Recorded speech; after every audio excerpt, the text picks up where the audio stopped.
علامہ اقبال علیہ رحمہ فرماتے ہیں کہ میں گھر آیا اور ہمارے گھر کے سامنے ایک سائل کھڑا تھا. سائل چوں قضائے مبرم ہے، جس طرح قضائے مبرم ہوتی ہے، ٹلتی نہیں ہے، اس طرح وہ ٹلنے والا ہی نہیں تھا. میں نے اس کو لا کہا بابا چلا جا، معاف کر، لیکن وہ ضد کر کے گھر کے دروازے کے اوپر کھڑا تھا. میں لاؤبالی کی عمر تھی تو سکول سے آیا تھا، میرے ہاتھ میں چھوٹی سی چھڑی تھی تو میں نے اس کے کاسے کے اوپر ماری تو وہ کاسا ٹوٹ کے گر گیا اور اس کے اندر جو سارے دن کی ریزگاری جمع کی تھی وہ بھی بکھر گئی. تو کہتے ہیں کہ وہ ریزگاری اکٹھی کرنے لگا اور میرے والد شیخ نور محمد اندر سے کہیں دیکھ رہے تھے تو وہ باہر آئے. انہوں نے وہ ریزگاری اکٹھی کر کے اس کو دی اور اس کو اور پیسے دیے اور اس سے معذرت کی اور اس کو رخصت کیا اور مجھے بازو سے پکڑ کے اندر لے گئے. اقبال کہتے ہیں میں نے ساری زندگی اپنے والد گرامی کو یوں بلک بلک کے روتے نہیں دیکھا تھا. میرے والد نے مجھے بٹھا لیا اور کہنے لگے کہ اقبال، اگر قیامت کے دن رسول اللہ نے پوچھ لیا کہ تیرا بیٹا فقیروں کے کاسے توڑتا تھا تو بتا میں حضور کو جواب کیا دوں گا. تو کہتے ہیں کہ بس وہی لمحہ میری تربیت کا تھا. بلکہ اقبال پھر ساری زندگی کہا کرتے تھے نام تو از پدر آموختم، حضور آپ کا نام، آپ کی محبت میں نے اپنے باپ سے سیکھی.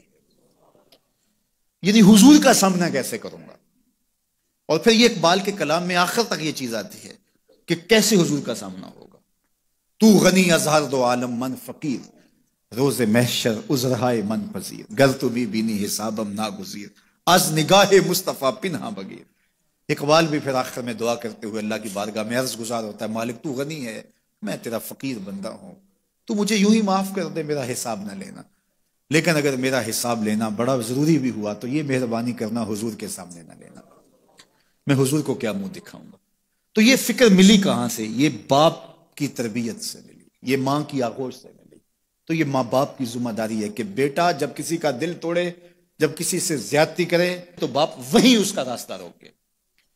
اور ایک فقیر کا لا ابالی پن کے اندر کاسا توڑ دیا اور باپ نے پھر ایسی تربیت کی کہ اقبال ساری زندگی لوگوں کے دل جوڑتا رہا، ساری زندگی بتاتا رہا کہ انسان کی اصل صورت کیا ہوتی ہے. دل نہیں شاعر کا ہے کیفیتوں کی رستخیز، کیا بتاؤں کہ درون سینہ کیا رکھتا ہوں میں، در غم دیگر بسوزو دیگر آرا ہم بسوز، گفت مت روشن حدیث سے گر توانی دار ہوش، کہہ گئے ہیں شاعری جزویست از پیغمبری، ہاں سنا دے پڑھ کے ان کو پیغام سروش.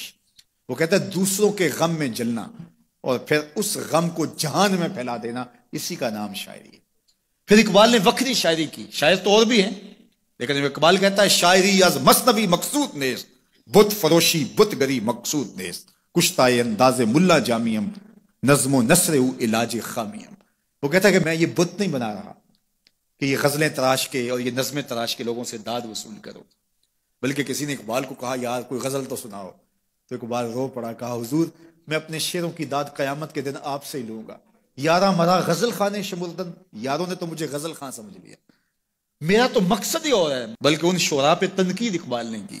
عشق و مستی کا جنازہ ہے تخیل ان کا، ان کے اندیشہ تاریخ میں قوموں کے مزار، چشم آدم سے چھپاتے ہیں مقامات بلند، کرتے ہیں روح کو خوابیدہ بدن کو بیدار. ہند کے شاعر و صورت گر و افسانہ نویس، آہ بیچاروں کے اعصاب پہ عورت ہے سوار.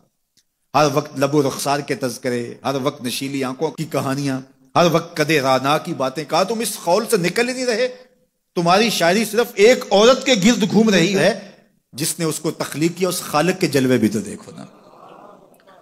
تو اقبال پھر اقبال بنتا ہے اور اس کو یہ شعور، یہ آگہی، یہ نور ملتا کہاں سے ہے؟